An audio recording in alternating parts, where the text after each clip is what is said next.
Hola a todos, ¿cómo están? Hace tiempo que no los veía, hace tiempo que no hemos subido ninguna historia, ningún video, pero bien, vamos a continuar y vamos a contar una leyenda tradicional de la Ciudad de México otra vez.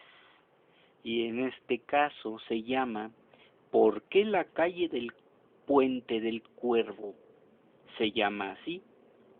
La calle de esta leyenda es la tercera de la República de Colombia. En fin, bueno, ¿qué sucedía aquí? Pues que noche a noche se posaba un cuervo en la barandilla del puente. El puente de una corta zancada, iba de un lado a otro del ancho zanjón que corría por atrás del colegio de San Pedro y San Pablo de los padres jesuitas. El puente era de vastos tablones y la baranda también era muy tosca. El cuervo que noche a noche detenía en ella su vuelo no dejaba de crasitar mientras permanecía en el burdo antepecho. Bueno, como haga un cuervo. Al principio los vecinos no le hacían caso literalmente al negro pájaro. Si lo veían, pues ahí lo dejaban.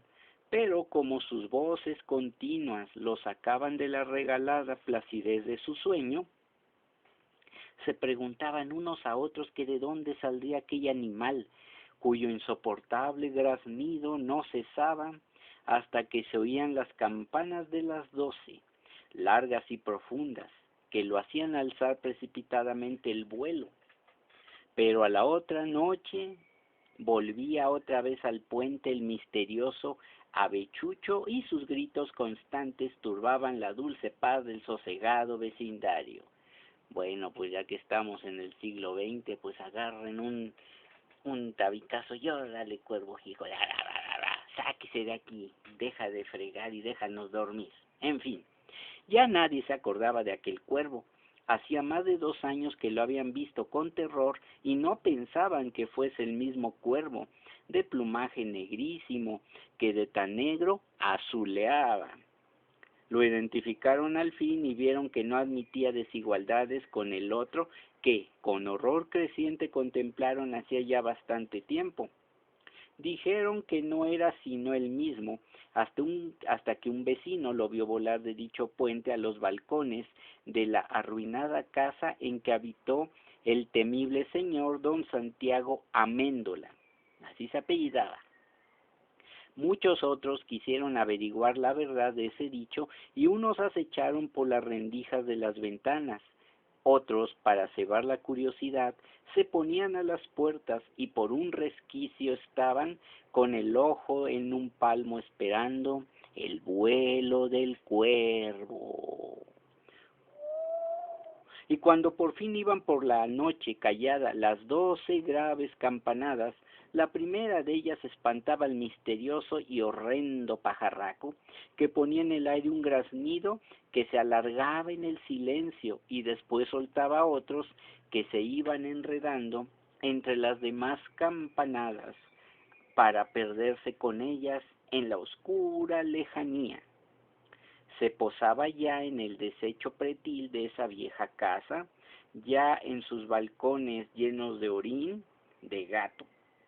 Se acicalaba las plumas con el pico largo y reluciente. Se veía atentamente las patas. Inclinaba la cabeza, aleteaba un poco y emprendía otra vez la aguda e intermitente estridencia de sus gritos. ¡Ah! ¡Ah! ¡Ah! Luego se metía por una ventana rota de la casa en ruinas, la que, gracias a su fornida macicez, aún mantenía en pie sus anchos muros. A la noche siguiente otra vez se regresaba al puente, y de ahí a la desbaratada mansión apenas salía de las torres con lentitud sonora el toque de la medianoche. No faltaba una sola y no dejaba de dar al aire sus roncos graznidos que entraban hasta lo más escondido de las casas cercanas, desazogando a todas las gentes, que al oírlos se santiguaban 3 cruces a la vez que decían porción de jaculatorias eficaces para alejar al malo. al innombrable. Y no me refiero al, bueno, ya saben a quién. Y sí, el diablo era ese pájaro prieto. Fue de la propiedad de don Santiago Amendola, en cuya casa vieja se metía noche a noche dando incesantes graznidos. Este don Santiago Amendola era un anciano de vida extraña que tuvo desconocido fin. Nadie sabía lo que le pasó. Gustaba de la compañía de gente maleante, de esa de vida oscura que anda por el mundo sin Dios ni ley. Esa gentuza habladora, baldía y soez, iba a su elegante morada a conversar, a beber buenos vinos, a jugar tablas y quinolas, todo lo cual no era sino armar bulla, pleito y hasta, bueno, ya saben, desastre. A menudo salían por las ventanas y balcones los gritos desaforados de las riñas y disputas, entre las que iban desmesuradas palabrotas y enormísimos nombres con los que unos y otros infelices se difamaban, se insultaban. ¡Hijo de verdad! ¡Ay, tú también eres verdad! Pues tú no serás verdad. En fin. Eran tales esos gritos que se podían oír, creo, de uno al otro extremo de la ciudad en ese entonces. Todas las noches se hundía la casa con la guasanga. Sonrisas sonaban caudalosas y tronaban ásperas blasfemias, reniegos y porvidas. Infiernos encendidos salían de las bocas de aquellos desgraciados encanallados en el mal y que se maltrataban con inmundas, con soeces razones furiosas y rabiosas, y sobre tan áspera bullanguería, tan grande argüende o tan gran bochinche como dicen por allá, don Santiago de Amendola o soltaba la voz desatándola en muchas maldiciones o el desacompasado estruendo de sus carcajadas. Y así rodaba por cienos y muladares este señor, en tiendas estercoleros, llenos de, ya saben, tan sucia era su fama como un andrajo que está en el estiércol, y así, tal y como su mala reputación era su traje. Este se hallaba ni más ni menos como su vida de sucio, una pura asquerosidad. Se tocaba con un gran sombrero negro, muy grandote, que tenía más tierra que un arrabal, o en este caso que las tierras de cultivo, que todavía abundaban entonces, y más grasa que la carnicería de don Tomás. Debajo de ese sombrero de forma indefinida, traía siempre una mantecosa montera de lana para abrigarse la cabeza de los fríos, una gorra prieta y sucia, pues, que ha de haber apestado a rayos, truenos y centellas, porque dizque padecía de váguidos, se le iba pues el aire, ¿no? Pues que estaría embarazado, bueno, quién sabe. Su testa era de pelo hirsuto, grasoso y muy greñudo, que jamás se apaciguaba ni tan siquiera con las uñas, siempre ribeteadas de negro, y que estaba en consonancia con sus barbas todas enredadas y liendrosas, hasta cucarachas y chinches ha de haber tenido ahí. Los pechos de su gran casaca eran como tablillas de pintor por las manchas numerosas de todos los colores y matices que allí aglomeraba. En la chupa había reunido a fuerza de infinita paciencia y constancia una muy completa colección de lamparones, de chorreaduras y de costras añejas de toda especie y tamaño. Bueno, este sí no se ha de haber bañado, ¿verdad? La usaba desabotonada para que tal vez se le viese la camisa, que también lucía una larga y variada serie de desgarraduras, salpicaduras multicolores que manifestaban bien claro de qué cosa se compuso el desayuno, la sabrosa comida, con mucha yema de huevo y mucho chile colorado, harto verde de guacamole, zapote prieto y dulce de leche, no tragaba el señorito, Se abrigaba el cuello con una larga hilacha engrasada, que hacía los oficios de bufanda. Sus calzones, bueno, hablemos de sus calzones, estaban tan sobados y raídos y con una porción de goterones de grasa y huella de manjares no identificados, como una gran casaca de faldones muy sueltos y movedizos. Mm. Por las medidas le escurrieron no sé qué líquidos que le dejaron las señales indelebles de su paso, entre negruzcas y verde olivo. También las traía salpicadas de lodo y de no sé qué cosas rojas, moradas y amarillas. Las chinelas de sus trajes eran un verdadero problema de longevidad y las mostraba perpetuamente chamagosas. Tenía superpuestas capas y más capas de tierra. Claro que si se pudiera escarbar en ellas, de seguro se encontraba algún fósil o tal vez el tesoro de la tatarabuela. Las traía sin hebillas, que usaba no solo la gente elegante y prosperada de bienes, sino que eran indispensable adorno y complemento en el calzado de todos, y que don Santiago Amendola o Amendola las creyó redundantes y las suprimió para aparecer sin duda más descuidado y mugroso, con mucho mayor desaliño. Para acabarla de fregar, creo que no podía andar mucho más mugroso este ser, pero yo creo que si le hubieran dicho, no se puede ser más mugroso que usted, él decía, claro que sí se puede, y lo demostraba.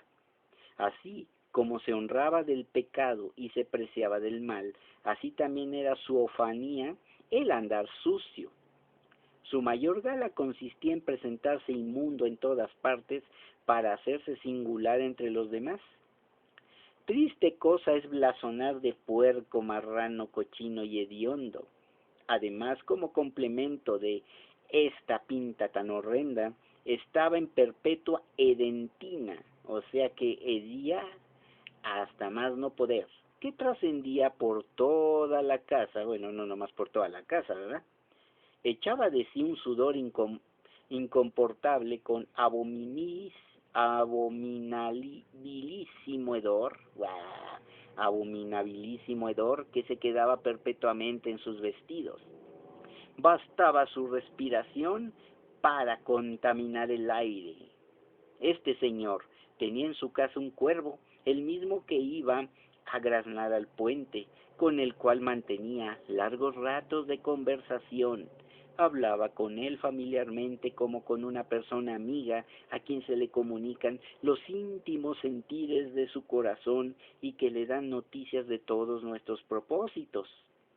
Don Santiago lo tenía por constante confidente. Era copioso en la comunicación con este cuervo, se recreaba con su presencia y el pájaro chillaba como dándole inmediatas contestaciones. A menudo, don Santiago estallaba en enormes risotadas, como si las respuestas que recibía fueran graciosas, gracejantes. Muchas veces le gritaba, mientes y remientes, sinvergonzón de mis pecados. Y como complemento de su enojo, le asestaba un puñetazo con el que lo aventaba lejos y le decía, esto más y más mereces, bellaco por embustero, tienes destreza y artificio en engañar, pero no muy buenos puyos para castigarte por enlabiador, y no andes más con invenciones y patrañas, pues esta mano mía te dará el justo pago que mereces. Ya sabes que la pena sigue a la culpa como infalible consecuencia.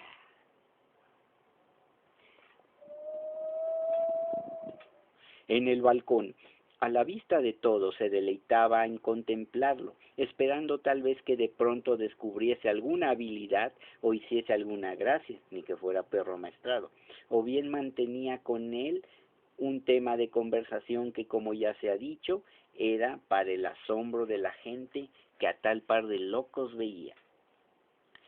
Pávida se quedaba la gente oyendo aquellos largos e insólitos monólogos del mal señor, lo que parecía entender el cuervo con muy cabal distinción. No sólo se creía que estaba percibiendo el sonido exterior de sus palabras, sino también su significado y alcance. penetraba la médula de ellas. Ya inclinaba la cabeza como asintiendo o meditando. Lleno de graves preocupaciones, ya la levantaba para escuchar con mejor atención y atraer ideas. Ladeaba la cabeza hacia un lado o bien hacia el otro, como si mostrase duda de lo que escuchaba.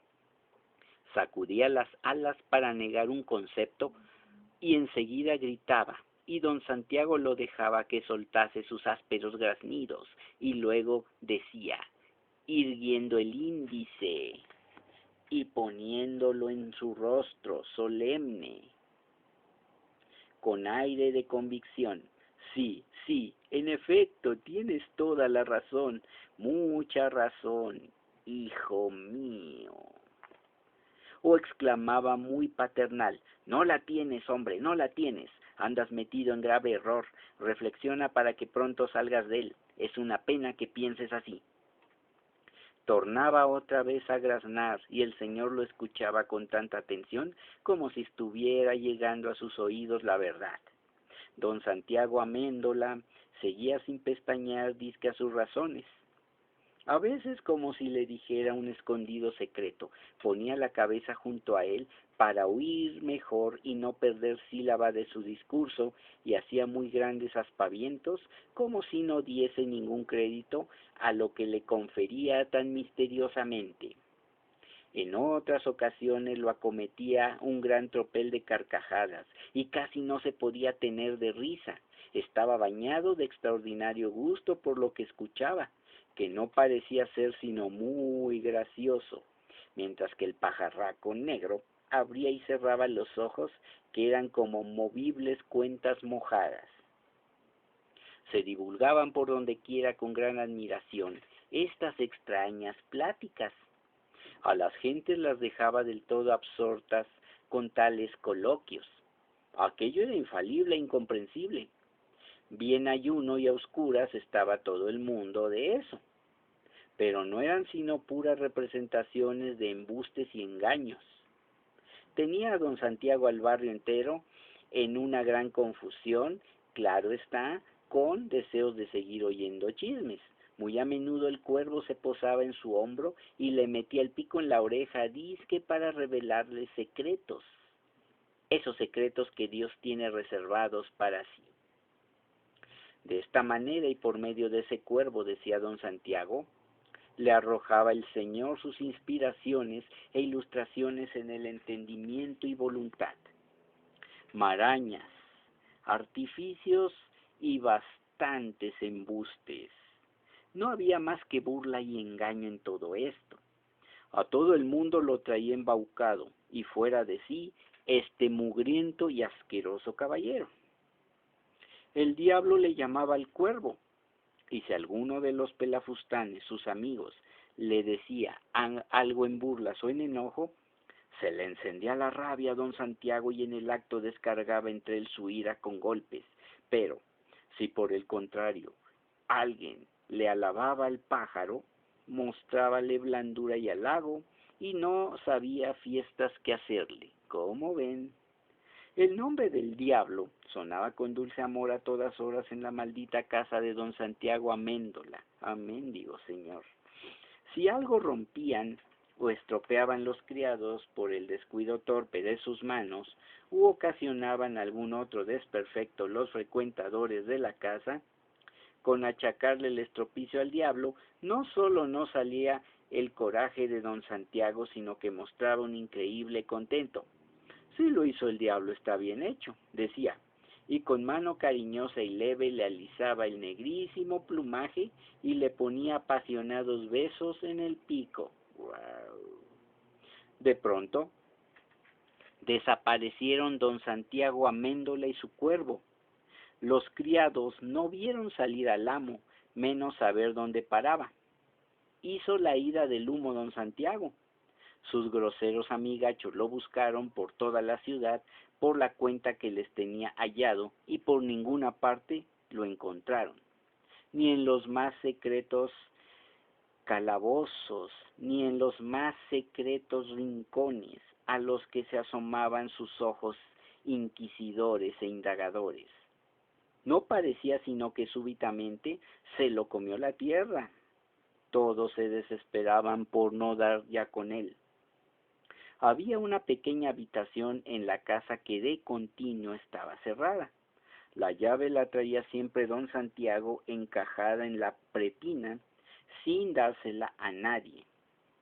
Y entonces un día se les ocurrió que allí pudiera estar morando consigo a solas en busca de lo oscuro y lo lóbrego, pero con pan y otros manjares en aquel escondrijo.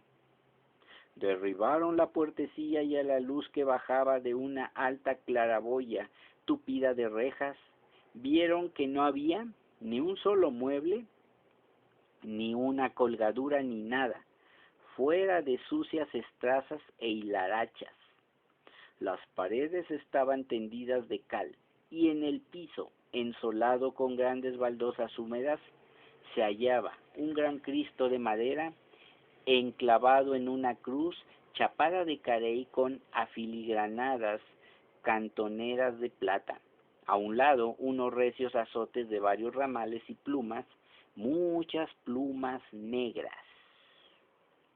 Se conjeturó, desde luego, que estas plumas eran del maldito cuervo, y con razones congruentes y verosímiles se dedujo al punto que con aquellas cuerdas ásperas don Santiago azotaba el crucifijo, y hasta se creyó ver sangre en las baldosas y en el carey de la cruz. Unos clérigos muy sabios dijeron que esta conjetura no era engañosa. Mucho que pensar tuvo la desaparición de aquel mugriento y asqueroso señor. Se erizaban los cabellos al fijar la atención en este suceso, pues todos estaban asustados y espantados. No había un solo corazón, no había un solo corazón, no había, como dijimos, un solo corazón en que no hubiese entrado el miedo. La casa se quedó sola y fue empeorando y cayendo. Se decía que por las noches una trémula luz azul se veía andar lentamente por los balcones y salir por las cuarteaduras y alargarse por las claraboyas, temblorosa, larga y fina, y que lanzaba rayos de siniestra claridad. Lo que sí fue notorio y manifiesto es que el cuervo volvió a la casa en ruinas pasados, cosa de 2 años.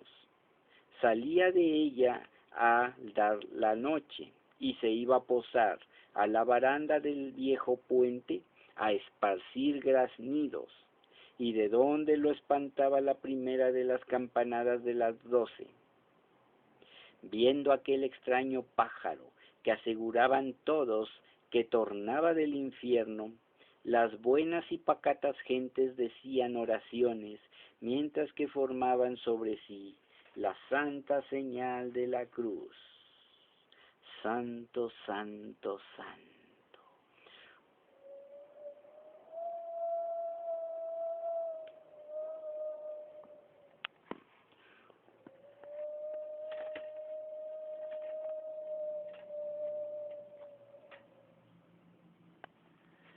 Esta fue la historia de la calle del Puente del Cuervo.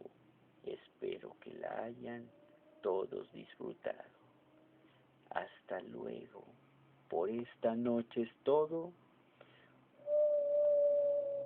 Adiós.